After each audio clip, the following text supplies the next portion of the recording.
प्रभु से यीशु मसीह मुझे दिखाई दे। Yes, Jesus. इसके अलावा कोई और दूसरी बात नहीं। Yes, Jesus. आज आपने अपने वचन को, जिसे आपने अपने नाम से ज्यादा महत्व दिया, आपको वो Yes, आशीष Lord. करें यीशु मसीह के नाम में। Amen. आज जो सेकंड रिस्पॉन्सिव रीडिंग, उत्तरवादी पाठ हमने प्रभु के वचन से पढ़ा, वो क्या था? फिलिपियंस चैप्टर 3 वर्स 1 to 11, 1 से लेके 11वें वचन तक हमने प्रभु के वचन को देखा, है ना। और ये वचन थोड़ा सा कुछ एक बात को हमारे सामने रखती है, 3 विशेष बातों को हमारे सामने रखती है। हमने पिछले दिनों में, इस हफ्ते में हम लोगों ने उसके कुछ आगे के भाग को हमने देखा था, 4th चैप्टर को हमने देखा था। लेकिन आज मेरी इच्छा है कि हम इस भाग को देखें। मेरी बहुत इच्छा थी कि आज मैं प्रकाशित वाक्य 4थे अध्याय पे जाऊं, लेकिन मुझे लगता था कि मेरी तैयारी थोड़ी कम थी, इसलिए मैं आज उसको नहीं ले रहा हूँ। आगे प्रभु ने अनुग्रह किया तो हम 4th चैप्टर रेवलेशन को कंटिन्यू करेंगे। लेकिन आज के दिन हम तीसरा अध्याय, फिलिपियों की पत्री, उसका तीसरा अध्याय को देखेंगे। इसका जो हेडलाइन है, जो नया हिंदी ट्रांसलेशन यूज कर रहे हैं, उस ट्रांसलेशन में जो हेडिंग है वो ये है, सच्ची धार्मिकता। सच्ची धार्मिकता, ट्रू राइचियसनेस। वो सच्ची धार्मिकता या वास्तविक धार्मिकता, मतलब झूठी धार्मिकता भी है, हो सकती है और है, झूठी धार्मिकता भी है, जहां पर हमारा ऊपरी आवरण बड़ा खूबसूरत दिखाई देता है। जैसा मैं बार बार कहता हूं, हमारा जो ऊपरी आवरण है बड़ा खूबसूरत दिखाई देता है। जैसे एक शब्द मैं बार बार कहता हूं कि अंदर से क्या है? हम भूत, और बाहर से क्या है? दूत, है ना। बाहर से दूत और अंदर से भूत। हमारा अंतर का नेचर जो है, आत्मिक जो इनर जो हार्ट है, वो परमेश्वर के सामने बड़ा मूल्य रखता है। ठीक है, तो यहां पर जब आप दूसरा वचन देख रहे हो, थोड़ा सा वार्निंग आता है। शब्द क्या है? Be aware of dogs. किस किस के घर में कुत्ते पले हुए हैं? हमारे कैंपस में तो कुत्ते हैं, हमारे घर के नीचे कुत्ता है ना। जिस भी घर में कुत्ते पले हो और कुत्ते बहुत एग्रेसिव हैं, बहुत वायलेंट हैं, है ना, तो लोग क्या लिखते हैं? कुत्तों से सावधान रहें। इंग्लिश में लिख देंगे शहरों में, be aware of dogs, warnings रहते हैं। तो परमेश्वर का वचन यहां पर जब दूसरे वचन में कह रहा है, वो कह रहा है कि कुत्तों से सावधान रहो, उन बुरा काम करने वालों से चौकस रहो, उन काट कूट करने वालों से चौकस रहो। बी अवेयर ऑफ देम, है, सतर्क रहें भ्रामक शिक्षा से। ठीक है, जो लगती तो है मसीही शिक्षा, लेकिन वो मसीही शिक्षा नहीं है। वो आपको आपके आत्मिक जीवन से डिस्ट्रैक्ट कर सकती है। ठीक है, वो आपके आत्मिक जीवन में जब आप बहुत फेथफुली प्रभु के साथ दौड़ रहे हैं, तो आपको ट्रैक फाउल कर सकती है, और आपको, जबकि आप बिल्कुल बस रेस को अचीव करने वाले हो, आप मेडल को हासिल करने वाले हो, फ्यू ऑफ स्टेप्स आपके बचे हुए हैं, आपको रेस से उठा के एलिमिनेट कर देगी। तो उसके लिए पौलुस प्रेरित कुछ बात को कहता है तीसरे वचन में, और बड़े घमंड के साथ कहता है ना, क्योंकि यहूदियों का या इस्राएलियों का घमंड इस बात पे है, हम इस्राएल की संतान हैं, हम इब्राहिम की संतान हैं, हम खतना वाले लोग हैं, राइट। ये सब घमंड का कारण थे। और पौलुस जब तीसरे वचन की शुरुआत कर रहा है, तो वो यहां पर क्या कहता है? क्योंकि खतना वाले तो हम ही हैं, कॉलर ऊंचा करके इस बात को कह रहा है, खतना वाले तो हम ही लोग हैं, राइट। और उसके बाद जब वो इस शब्द को बोलता है, वो 3 महत्वपूर्ण बातों को फिलिपियों की कलीसिया के सामने रखता है, जो आज हमारे लिए शिक्षा का कारण है। ठीक है, सब लोग साथ में पढ़ेंगे, ठीक है, ताकि हम जागृत रह सके। वचन क्या कहता है? नहीं, तीसरा वचन से, क्योंकि खतना वाले तो हम ही हैं जो परमेश्वर की आत्मा की अगुवाई से उपासना करते हैं और मसीह यीशु पर घमंड करते हैं, और मसीह यीशु पर घमंड करते हैं, और शरीर पर भरोसा नहीं रखते, और शरीर पर भरोसा नहीं करते। हालेलुया, प्रभु के नाम की स्तुति। तीन बातें। पहली बात, नहीं, खतना छोड़ दीजिए। आत्मा की अगुवाई से उपासना करते हैं। हम आत्मा की अगुवाई से आराधना करते हैं।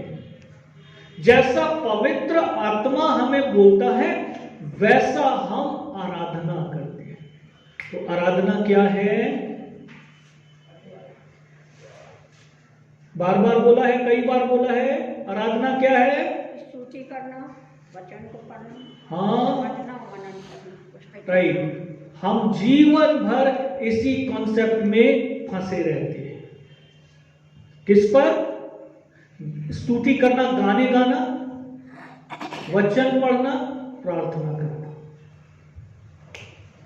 मिस्टेक, ठीक है? याद है आपको मैंने क्या बताया? आराधना का भेद बार बार बताया। रोमियो की पत्री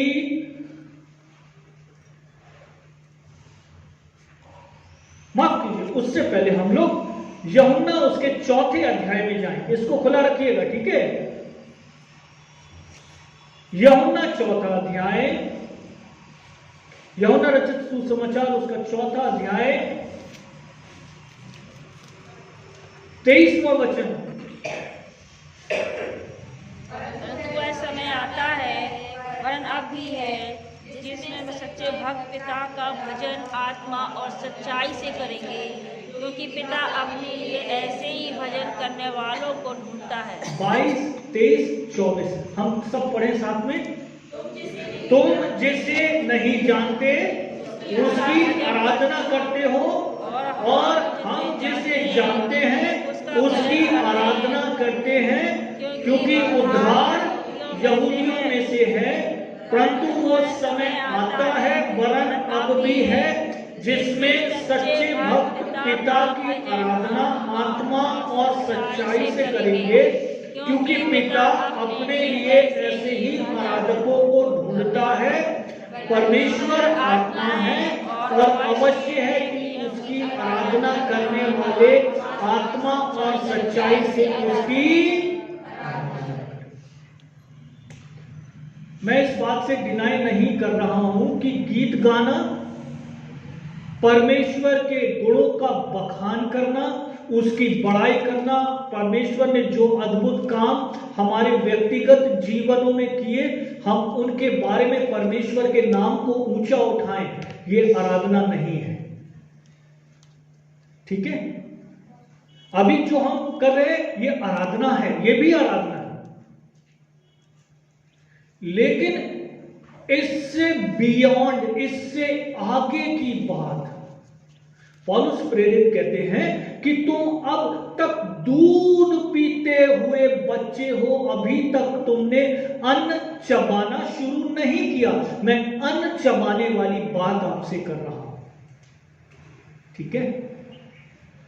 परमेश्वर का वचन जब प्रभु यीशु मसीह यहां पर बात कर रहे हैं, समैरिटन वुमन से प्रभु की इस बात को कहते हैं कि अवश्य है कि परंतु वो समय आता है, परंतु अब भी है, जिसमें सच्चे भक्त पिता की आराधना आत्मा और सच्चाई से करेंगे, क्योंकि पिता अपने लिए ऐसे ही आराधकों को ढूंढता है। परमेश्वर आत्मा है और अवश्य है कि उसकी आराधना करने वाले लोग आत्मा और सच्चाई से उसकी आराधना करें। इसीलिए मैं आपसे क्या कह रहा था, यदि अंदर भूत है हमारे, तो हम परमेश्वर की आराधना कितना भी खूबसूरती से कर ले, इज नॉट सफिशिएंट।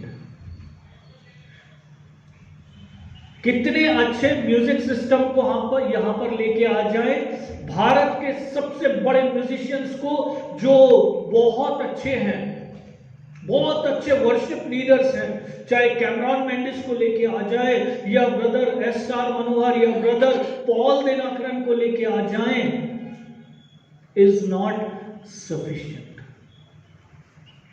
क्योंकि रोमियो की पत्री उसका 12वां अध्याय 1 और 2 वचन हमारे सामने थोड़ा सा क्लियर करता है, हमारे कॉन्सेप्ट को थोड़ा सा क्लियर करता है,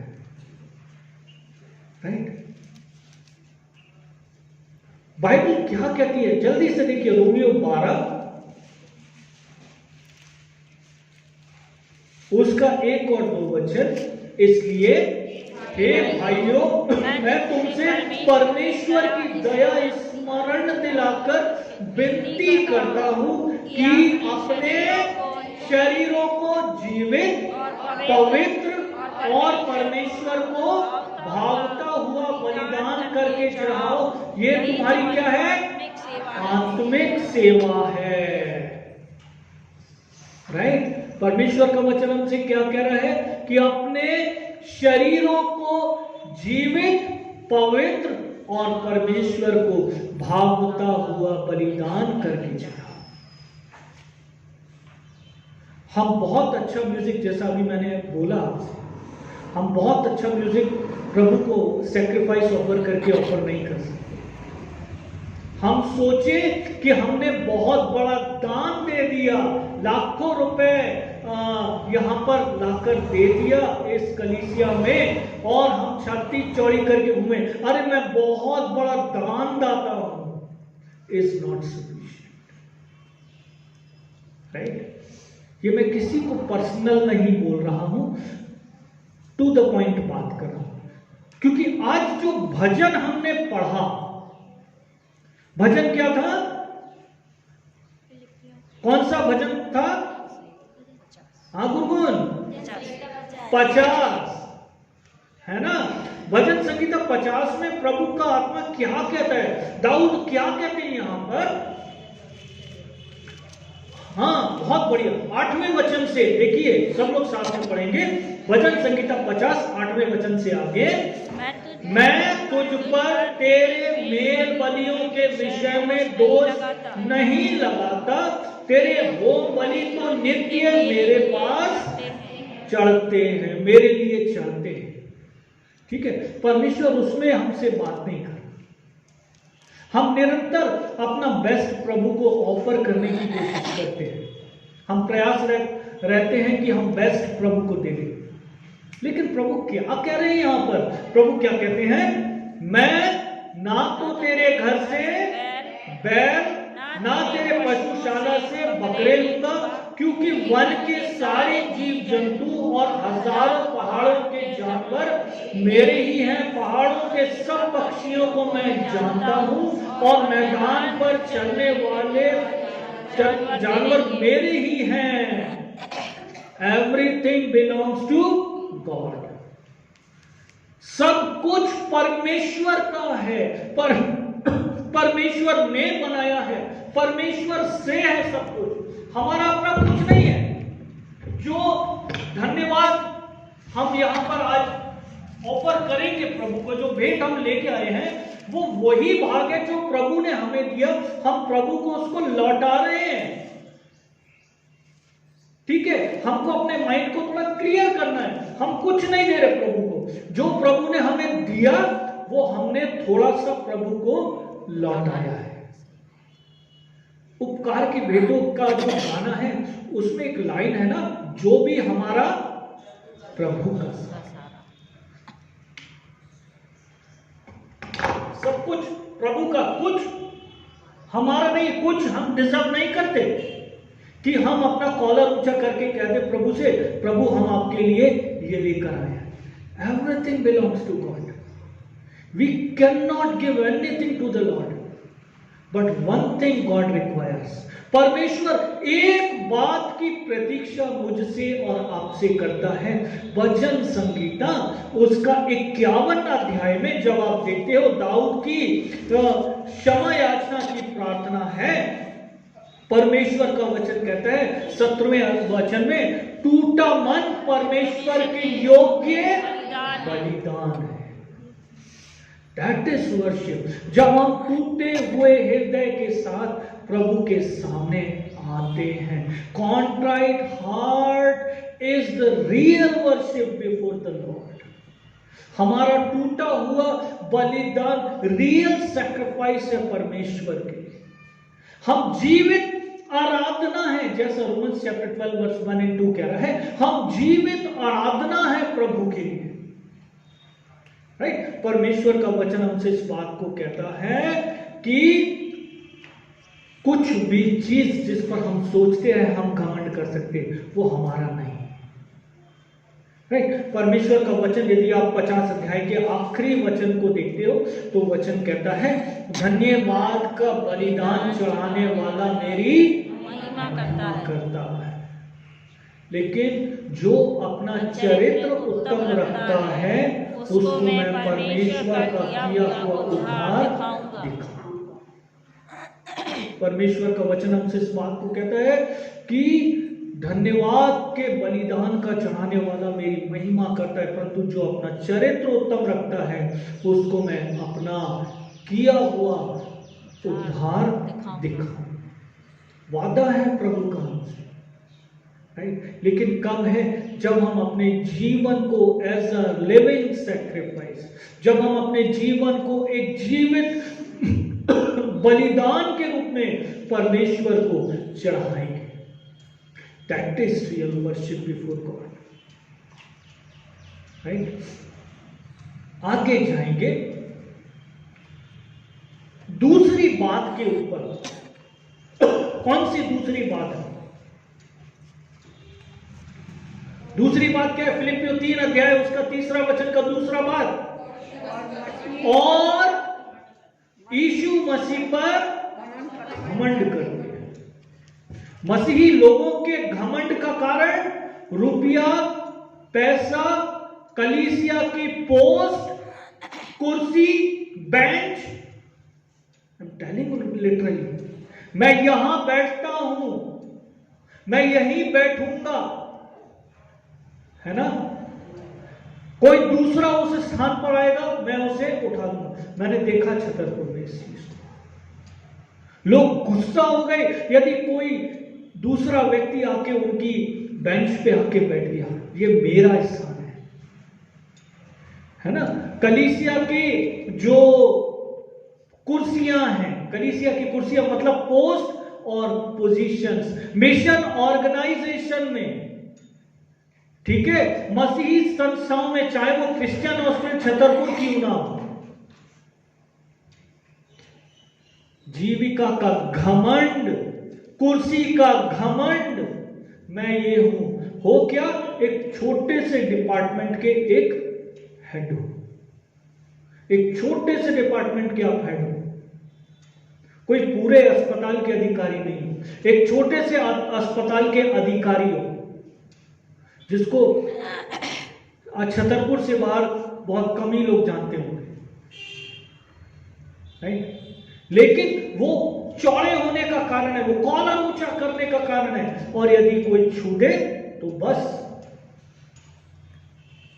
लेकिन परमेश्वर हमको इस बात को सिखाता है, परमेश्वर का वचन हमको इस बात को सिखा रहा है कि हमारे घमंड का कारण यीशु मसीह है, कोई और दूसरी बात नहीं है। पौलुस इस बात को कहता है, मैं क्रूसित यीशु मसीह की बड़ाई करता हूं, मैं क्रूसित यीशु मसीह को जानता हूं। इसी अध्याय को जब आप फिलिपियों के इसी अध्याय को देखते हो, उसके 7वें और 8वें वचन को देखें, प्रभु का वचन क्या कहता है? परंतु जो बातें मेरे लाभ की थी उन्हीं को मैंने मसीह के कारण हानि समझ लिया है, वरन मैं अपने प्रभु मसीह यीशु की उत्तमता के कारण सब बातों को हानि समझता हूं, जिसके कारण मैंने सब वस्तुओं की हानि उठाई और उन्हें कूड़ा समझता हूं, जिससे मैं मसीह को प्राप्त करूं। What are the things? कौन कौन सी ऐसी बातें हैं जो पौलुस के जीवन में घमंड का कारण है? आप जानते हो, 2 बार 39 कोड़े, 3 बार जहाज यात्रा के दौरान जहाज का टूटना, राइट। गमलीएल जैसे महान शिक्षक के पास बैठकर, उसके चरणों पर बैठकर परमेश्वर के वचन की तामील को हासिल करना, परमेश्वर के वचन को सीखना, विद्वान पंडित बनना, ठीक है। ये जिस रूट से आता है वो रूट है बिन्यामीन का, और उसके साथ साथ फरीसी है, ठीक है। ये सब बड़े घमंड का कारण है। मैंने आपको क्या बताया, जल्दी से देखिए उसको, 5वें वचन को। 8वें दिन मेरा खतना हुआ, उसके बाद इस्राएल के वंश का, बिन्यामीन के गोत्र का, इब्रानियों का इब्रानी, व्यवस्था के विषय में यदि कहो तो फरीसी हूं, पंडित है। प्रेरितों के काम की किताब में 25-26 अध्याय में लिखते हुए कहता है कि मैं गमलीएल के पास बैठकर शिक्षा पाया हूं, उस समय का एक बहुत महान शिक्षक, ठीक है, बहुत महान शिक्षक, जिससे शिक्षा हासिल करना अपने आप में बड़ा घमंड का कारण होता है। भारत की किसी टॉप मोस्ट, सबसे टॉप मोस्ट यूनिवर्सिटी से शिक्षा लेना वैसा, राइट। परमेश्वर का वचन, पौलुस इस बात को कहता है, वो सब बातों पर मैं घमंड कर सकता था, मसीह के कारण मैं जेल खानों में गया, मसीह के कारण मेरा 3 बार शिपरैक हुआ, 3 बार मुझे 39 कोड़े खाने पड़े, मैं मसीह के दागों को अपनी पीठ पर लिए हुए घूमता हूं। ये घमंड का कारण है, कर सकता है घमंड।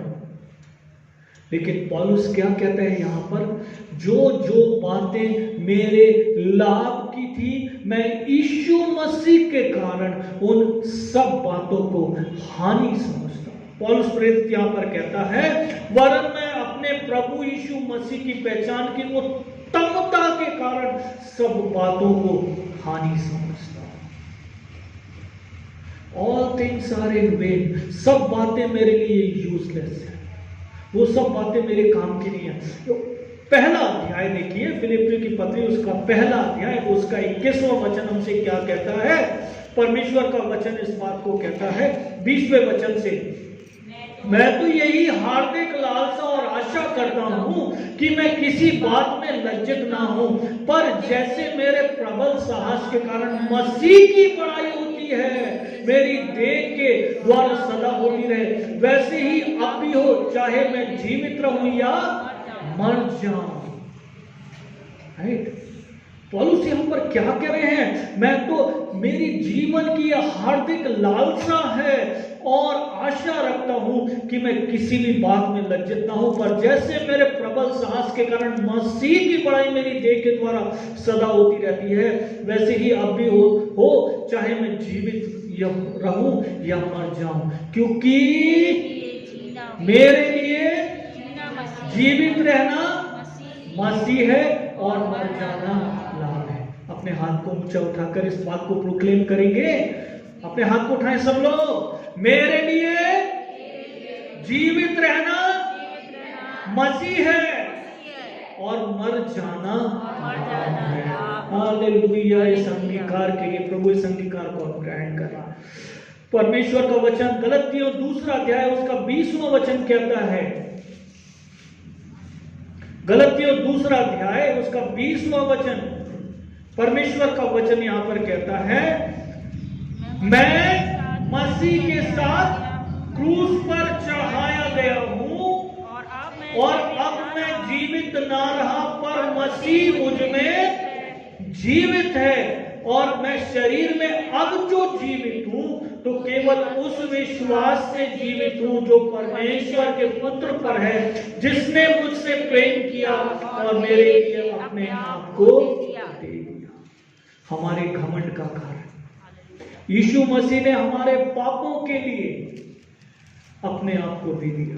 परमेश्वर के पुत्र परमेश्वर ने अपने पुत्र को मेरे पापों के लिए दे दिया, मेरे जीवन के घमंड का कारण। मुझे बहुत टैलेंटेड बनाया, मेरे पास बहुत टैलेंट है, वो मेरे घमंड का कारण नहीं है। मेरे घमंड का कारण यीशु मसीह है। ये मेरी व्यक्तिगत गवाही है, मैं पौलुस की गवाही नहीं बोल रहा, ये मेरी व्यक्तिगत गवाही है कि यीशु मसीह ने मेरे लिए अपने आप को दे दिया। यीशु मसीह ने मुझसे इतना प्यार कर लिया जितना संसार के किसी और दूसरे व्यक्ति ने या और किसी दूसरे ईश्वर ने नहीं किया होगा। सब कुछ किया होगा, लेकिन मेरे पापों के लिए अपनी जान नहीं दी। मेरे बदले, मेरी गलतियों के कारण कोई दूसरा क्रूस पर नहीं चढ़ा, यीशु मसीह मेरे लिए क्रूस पर चढ़ा। जल्दी से हम लोग आगे जाएंगे तीसरी बात की ओर। मैं थोड़ा सा शॉर्ट कर रहा हूं, ठीक है। तीसरी बात क्या है? शरीर पर भरोसा करना। पौलुस प्रेरित क्या कहते हैं? पर मैं शरीर पर भी भरोसा रख सकता हूं। क्या हम अपने शरीर पर भरोसा रख सकते हैं? क्या हम अपनी इंद्रियों पर भरोसा रख सकते हैं? है ना? लोग कहते हैं कि यदि आप योगा करेंगे, है ना, यदि आप योगा करेंगे तो आप अपनी इंद्रियों के ऊपर भरोसा कर सकते हो। और यदि उन्हीं लोगों को देखो जो इस बात को कहते हैं, कहीं ना कहीं किसी ना किसी सेक्स स्कैंडल में फंसे हुए लोग हैं, बहुत सारे लोग, है ना। भारत के ही लोगों की बात कर रहा हूं, नाम नहीं ले रहा हूं। बहुत सारे लोग सेक्स स्कैंडल में। तो कहां गया इंद्रियों के ऊपर भरोसा करना? योगा तो कर रहे हैं, तो योगा से तो नियंत्रण होना चाहिए व्यक्तिगत पर। लोग क्या कहते हैं, मुझसे अक्सर कहते हैं कि आप लोग, अभी कुछ दिन पहले मीटिंग में आ रहा था या विजिट के लिए आ रहा था, तो कुछ बात चल रही थी। वो कोई मुस्लिम बैठा था पास में, वो नॉन वेज खाते हैं, अशुद्ध खाना। हाँ, ड्राइवर बोल रहा, अरे भाई वो इतना नीचे कास्ट का है, मैं उसके कैसे खाना खाऊंगा? तो मैंने कहा, खाना पीना से तो हम संतुष्ट नहीं कर सकते, खाना पीना तो हमारी धार्मिकता को सिद्ध नहीं करता है। खाना पीना, वेज खाने वाले लोग मारकाट मचाते हैं धर्म के नाम पर। वेजिटेरियन खाने वाले लोग, जो प्याज नहीं खाते, जो लहसुन नहीं खाते, है ना, हम भारत देश में देखते हैं वो धर्म के नाम पर मारकाट करते हैं। और हम तो भैया बिना उसके हमारा काम ही नहीं चलता, हम लोग तो नहीं करते मारकाट। अभी चर्च छूटेगा, मैं कल शाम को जाके आज के लिए नॉनवेज ला के धर दिया, आज नॉनवेज खाऊंगा। नॉनवेज खाने से मेरी धार्मिकता सिद्ध नहीं हो सकती। मैं अपने शरीर पर यदि नॉनवेज खा रहा हूं तो भरोसा नहीं कर सकता, नहीं खा रहा हूं, वेजिटेरियन हूं तो भरोसा नहीं कर सकता। राइट? परमेश्वर का वचन इस बात को यहां पर कहता है कि और हम अपने शरीर पर भरोसा नहीं रख सकते। हम मसीही लोग अपने शरीर के ऊपर भरोसा नहीं करते। राइट? पौलुस प्रेरित जब यहां पर कह रहा है, पहले अध्याय का 22वां वचन देखिए, फिलिपियों की पत्री उसका पहला अध्याय उसका 22वां वचन क्या कहता है? वो कहता है, क्योंकि मैं दोनों के बीच में, माफ कीजिए, पर यदि शरीर में जीवित रहना ही मेरे काम के लिए लाभदायक है तो मैं नहीं जानता कि मैं किसे चुनूं।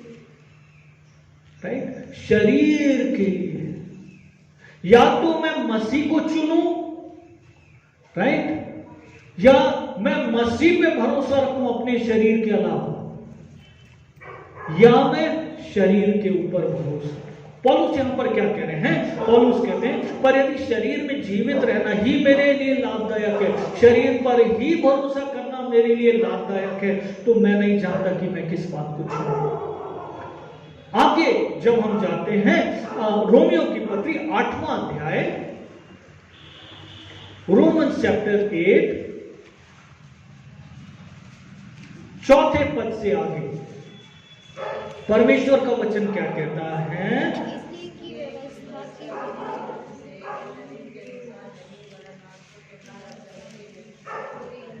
परमेश्वर का वचन कहता है इसलिए कि व्यवस्था की विधि हमें जो शरीर के अनुसार नहीं वरन आत्मा के अनुसार चलते हैं पूरी की जाए, क्योंकि शारीरिक व्यक्ति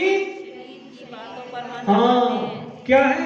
शारीरिक व्यक्ति शरीर की बातों पर मन लगाते हैं, परंतु आत्मिक व्यक्ति आत्मा की बातों पर मन लगाते हैं।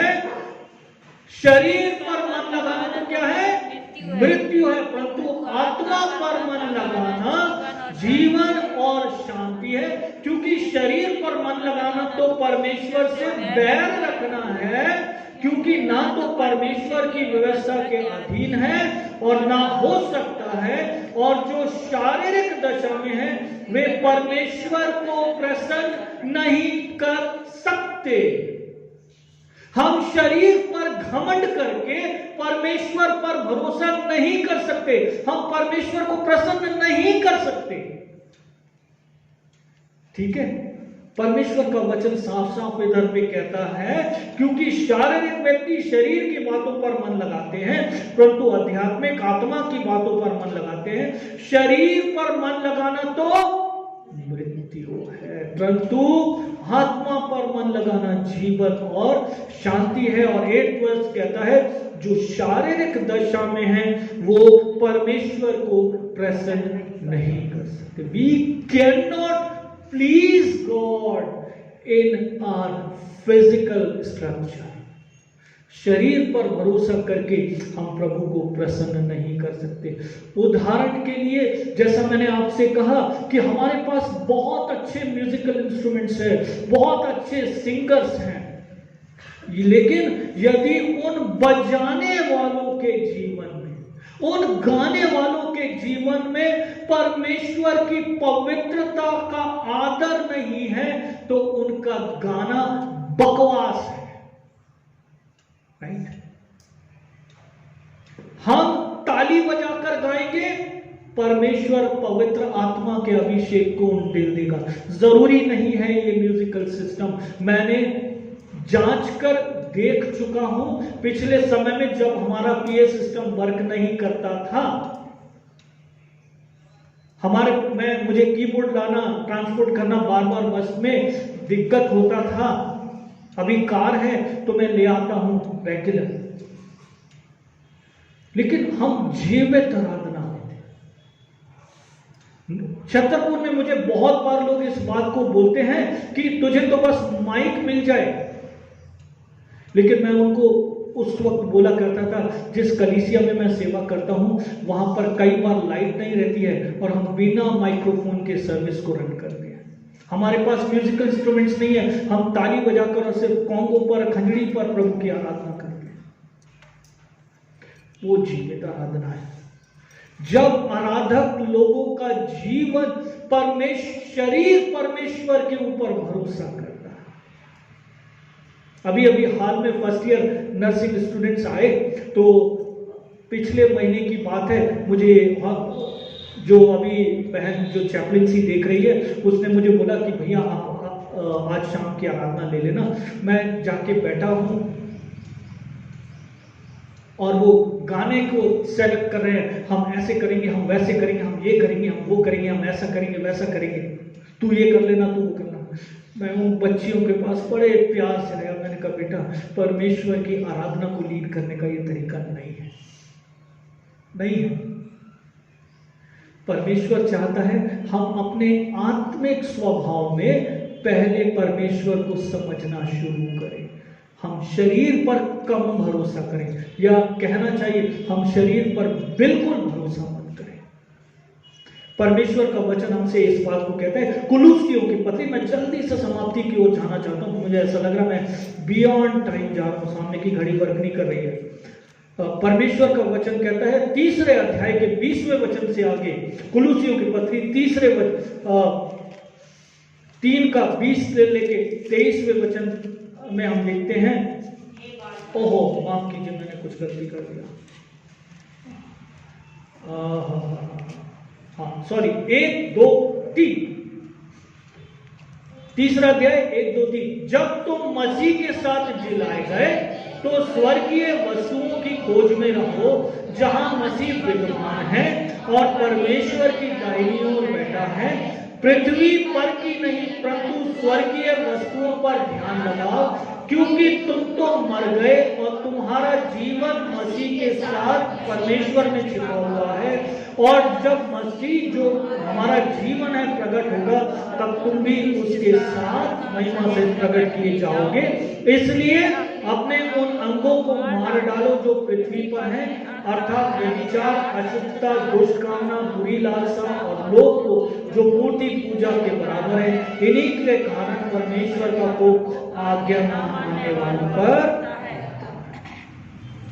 परमेश्वर का वचन इस बात को कहता है कि जब आप मसीह के साथ जिलाए गए तो स्वर्गीय वस्तुओं की खोज में रहो।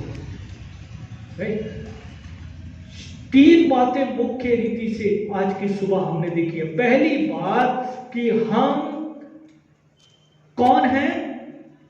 हम परमेश्वर के आत्मा की अगुवाई से उसकी आराधना, उसकी उपासना करने वाले लोग हैं। और परमेश्वर की आराधना ना सिर्फ गीतों को गाना, उसकी बढ़ाई करना, उसके वचन को पढ़ना, ना सिर्फ उसके चरणों पर बैठकर उसकी बातों को सुनना, उसके हृदय को जानना है, लेकिन उसके साथ साथ और मोस्ट और महत्वपूर्ण बात यह है कि हम अपने जीवन को जीवित, पवित्र और परमेश्वर को भावता हुआ बलिदान करके चढ़ाएं। क्योंकि परमेश्वर को मैदान का जो सैक्रिफाइसेस है वो नहीं चाहिए। परमेश्वर के लिए जो लिविंग सैक्रिफाइस है वो हम है। हमारे जीवन का घमंड का कारण, दूसरी बात जो हमने देखी, हमारे जीवन का घमंड का कारण हमारा रुपया, पैसा, धन दौलत, हमारी पोस्ट, हमारी पोजीशंस नहीं हो सकती। ये बातें हमारे जीवन से परमेश्वर को महिमा नहीं दे सकती। हमारे लिए जीना यीशु मसीह है और मर जाना लाभ है। हमारा जीवन शुरू होता है यीशु मसीह पर और यीशु मसीह में अंत हो जाता है। वो फिर से यीशु मसीह में जी उठता है और फिर से वो युगानुयुग यीशु मसीह में जीवित रहता है। हमारे घमंड का कारण यीशु मसीह है। और तीसरी और आखिरी बात हमने इस बात को रखी, हम अपने जीवन पर भरोसा नहीं रख सकते, क्योंकि शरीर पर मन लगाना तो मृत्यु है, परंतु आत्मा पर मन लगाना, यीशु मसीह पर मन लगाना हमारे लिए जीवन और शांति है। परमेश्वर हमें से जो तुम्हारे लिए तोड़ी जाती है, लो और इसे खाओ। ये प्रभु की देह है जो तुम्हारे लिए तोड़ी जाती है, लो और इसे खाओ। प्रभु की देह है जो तुम्हारे लिए तोड़ी जाती है, लो और इसे खाओ। ये प्रभु की देह है जो तुम्हारे लिए तोड़ी जाती है, लो और इसे खाओ। ये प्रभु की देह है जो तुम्हारे लिए तोड़ी जाती है, प्रभु कहता है लो और इसे खाओ। ये प्रभु की देह है जो तुम्हारे लिए तोड़ी जाती है, लो और इसे खाओ। ये प्रभु की देह है जो तुम्हारे लिए तोड़ी जाती है, लो और इसे खाओ। ये प्रभु की देह है जो तुम्हारे लिए तोड़ी जाती है। ये प्रभु की देह है जो तुम्हारे लिए तोड़ी जाती है। आइए हम सब एक साथ मिलकर इस रोटी को लेके इसमें सहभागी।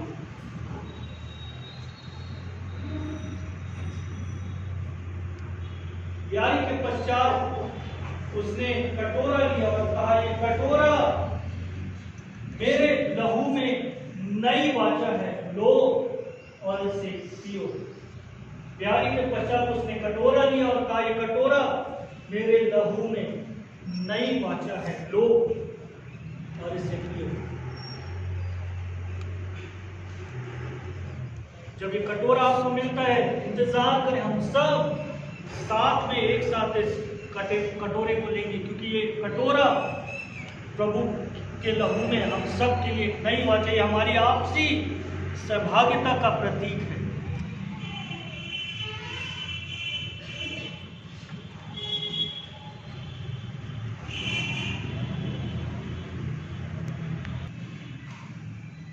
ये कटोरा प्रभु के लहू में नई वाचा है। प्रभु कहता है, लो और इसे पियो। आइए हम सब एक साथ इस कटोरे को लेंगे।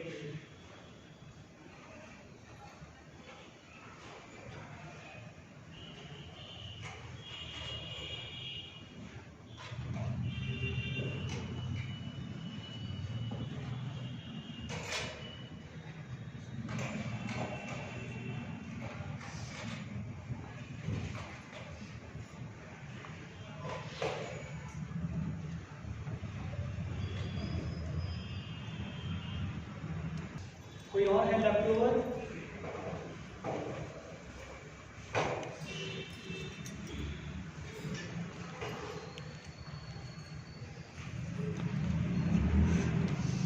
आइए हम अपने स्थानों पर खड़े हों। ये हमारे पिता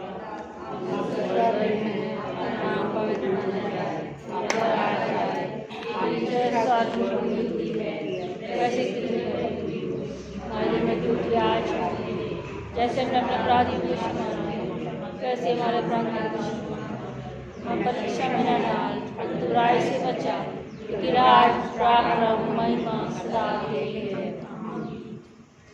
प्रभु यीशु मसीह का अनुग्रह, परमेश्वर पिता का प्रेम और पवित्र आत्मा की सहभागिता हम में से हर एक के साथ आज से लेकर प्रभु यीशु मसीह के दूसरे आगमन तक होती रहे।